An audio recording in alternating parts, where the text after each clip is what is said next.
করতে চলেছি সেটি হলো অবকলন, এবং এর জন্য কিছু সূত্র প্রয়োজন। এই সূত্রগুলোর একটা পোর্শন 11-এ ছিল আমাদের, এবং একটা পোর্শন 12-এ আছে। এই 12 এবং 11 এই টোটাল সূত্রগুলো মিলেই আমাদের ক্লাস 12-এর অঙ্কগুলো করতে হবে। এবং ক্লাস 12-এর অঙ্ক করার জন্য যে সূত্রগুলো প্রয়োজন সেই সূত্রগুলো আমি প্রত্যেকটাই বলে যাচ্ছি, একবার সবাই রিমাইন্ড করে নাও। dx of sin x is equals to হয় cos x, dx of cos x is equals to minus sin x, dx of tan x is equals to sec square x, dx of sec x is equals to sec x into tan x, dx of cosec square x cosec x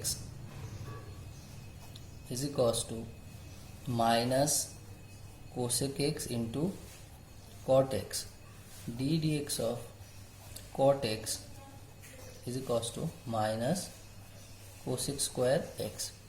trigonometric ফাংশনে এই কয়টা জিনিসই আমাদের প্রয়োজন।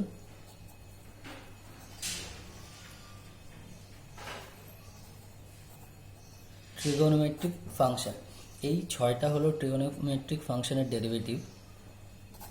এছাড়া যে ফাংশনগুলো আছে সেগুলো হলো ddx of x to the power n is equals to n into x to the power n minus 1, ddx of log x is equals to 1 by x, ddx of a to the power x, এটা is equals to a to the power x into log a, ddx of e to the power x is equals to e to the power x, ddx of constant বা c is equals to 0, ddx of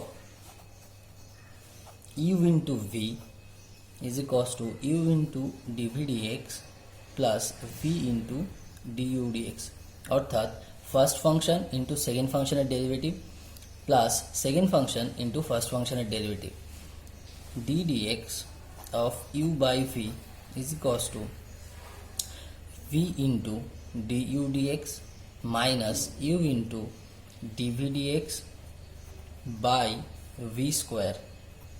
এই কটা function হলো polynomial function. Polynomial function বা এটাকে আমরা অন্যভাবে বলতে পারি অ্যালজেব্রিক ফাংশন।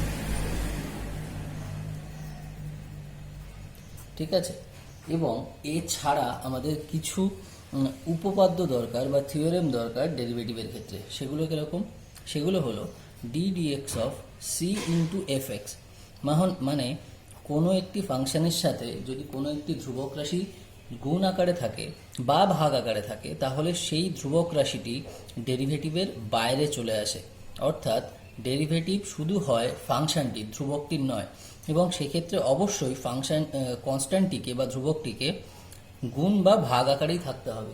যোগ বা বিয়োগ আকারে থাকলে সেই ডেরিভেটিভটির বা সেই কনস্ট্যান্টটির ডেরিভেটিভ সবসময় 0 হয়ে যায়, অর্থাৎ এই সূত্রানুসারে সেটি 0 হয়ে যাবে। ddx of u into u plus minus v plus minus w and plus minus so on, যদি এইভাবে কোনো ফাংশন থেকে থাকে বা অর্থাৎ অনেকগুলি ফাংশন যদি যোগ বা বিয়োগ আকারে থাকে, তাহলে সেই ফাংশনগুলির ডেরিভেটিভ প্রত্যেকটা সেপারেট হয়ে যায়, প্রত্যেকটা আলাদা আলাদাভাবে ডেরিভেটিভ হয়। অর্থাৎ du dx plus minus dv dx plus minus dw dx and so on, এইভাবে চলতে থাকবে। এই কয়টি ফর্মুলা নিয়েই, এগুলো হচ্ছে থিওরেম, এই কয়টি ফর্মুলা নিয়েই আমাদের ডেরিভেটিভের সমস্ত অঙ্ক কমপ্লিট হয়ে যাবে। সূত্রগুলোকে অ্যাপ্লাই করার জন্য আমি কিছু এক্সাম্পল দেখাচ্ছি। যেমন কোনো একটি ফাংশন যদি এই আকারে থাকে y is equals to log sin x, দেন এই ফাংশনটার ডেরিভেটিভ যদি আমি চাই, আমাকে কি করতে হয়? আমাকে লিখতে হয় x এর সাপেক্ষে অবকলন করে পাই, অর্থাৎ কার সাপেক্ষে অবকলনটা করা হচ্ছে সেটা আমাকে উল্লেখ করতে হবে অবশ্যই। তাহলে এই y এর ডেরিভেটিভ হয়ে যাবে dy dx is equals to এই লগ সাইন এক্সের ডেরিভেটিভ কী হবে? প্রথম হবে লগ ফাংশনের ডেরিভেটিভ। ডেরিভেটিভ করতে গেলে সবসময় ফাংশন ওয়াইজ ডেরিভেটিভ করতে হয়, আমরা জানি। অর্থাৎ প্রথম ফাংশনের ডেরিভেটিভ প্রথমে হবে, ইনটু দিয়ে আমরা সেকেন্ড ফাংশনের ডেরিভেটিভটাকে করব। অর্থাৎ লগ এক্সের ডেরিভেটিভের জন্য আমরা ধরে নেব সাইন এক্সটা হলো এক্স, তাহলে লগ এক্স পাবো। লগ এক্সের ডেরিভেটিভ কত হবে? 1/x, অর্থাৎ 1/sin x ইনটু আমরা লগের ডেরিভেটিভ কমপ্লিট করে ফেলেছি, এবার করব সাইন এক্সের ডেরিভেটিভ। সাইন এক্সের ডেরিভেটিভ হয় cos x, অর্থাৎ লগ সাইন এক্সের ডেরিভেটিভ কত পেলাম? cos x/sin x, অর্থাৎ cot x। আরেকটা এক্সাম্পল দেখা যাক। y is equals to log √x² plus a²। এক্ষেত্রেও x এর সাপেক্ষে অবকলন করব আমরা।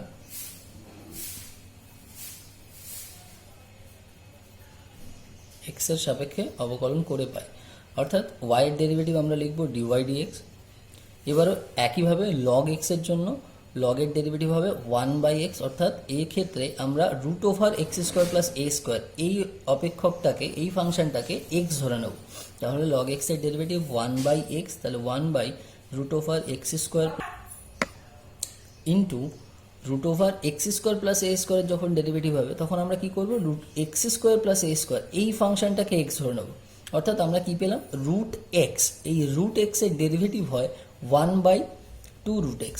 এটা একটু মুখস্থ রাখতে পারো, এটা অ্যাকচুয়ালি x⁴n এর যে ফর্মুলাটা আছে, অর্থাৎ derivative of ddx of x⁴n is equals to n into x⁻n−1। এইটার অ্যাপ্লাই করেই √x এর ডেরিভেটিভ হয় 1/2√x। তোমরা এটা মনে রাখতে পারো, √x এর ডেরিভেটিভ হয় 1/2√x। তাহলে আমরা লগের ডেরিভেটিভ করলাম, রুটের ডেরিভেটিভ করলাম, দেন এর পরের ফাংশনটা দেখো দুটো ফাংশনের যোগ আকারে আছে। যখন দুটো ফাংশনের যোগ আকারে কোনো ফাংশন থাকবে সেক্ষেত্রে আমরা ফার্স্ট ব্র্যাকেট ওপেন করব এবং দুটো ফাংশনের যোগ বা বিয়োগ যাই থাক সেই ফাংশনটার মাঝখানে যোগ বা বিয়োগ থাকবে। অর্থাৎ এবার ফার্স্ট ফাংশনের ডেরিভেটিভ যোগের আগে থাকছে, সেকেন্ড ফাংশনের ডেরিভেটিভ যোগের পরে থাকছে। তাহলে x² এর ডেরিভেটিভ x⁴n এর ফর্মুলা অনুযায়ী হয়ে যায় 2x, আর a² এর ডেরিভেটিভ হয়ে যায় 0। যেহেতু a একটি ধ্রুবক রাশি তাই এর ডেরিভেটিভটা হবে 0। তাহলে টোটালটার ডেরিভেটিভ কত দাঁড়াচ্ছে? ইজি কষ্ট আমরা দেখতে পাবো এইখানকার এই 2 এবং এই 2 কেটে যায়, 2 কেটে গেলে এবং এই ফাংশনটা √1 প্লাস √x² প্লাস a² এবং এখানকার √x² প্লাস a² মাল্টিপ্লাই হয়ে গিয়ে এটা হয়ে যায় কত? x² প্লাস a², আর উপরে থাকছে একটা x, তাহলে x/x² প্লাস a², এটি হবে y is equals to log of √x² plus a² এর অবকলন সহগ বা ডেরিভেটিভ। এই ভিডিওটির পার্ট 2 কালকে চলে আসবে। এই ফার্স্ট পার্টে যে সূত্রগুলো এবং যে এক্সাম্পলগুলো দেখানো হলো সেই এক্সাম্পলগুলোর সাথে সাথে তোমরা আরও কিছু এক্সাম্পল ট্রাই করো, সূত্রগুলোকে মুখস্থ করো, এবং কালকে আমরা এই ভিডিওটির পার্ট 2তে আরও কিছু কমপ্লেক্স এক্সাম্পল দেখব ডেরিভেটিভের।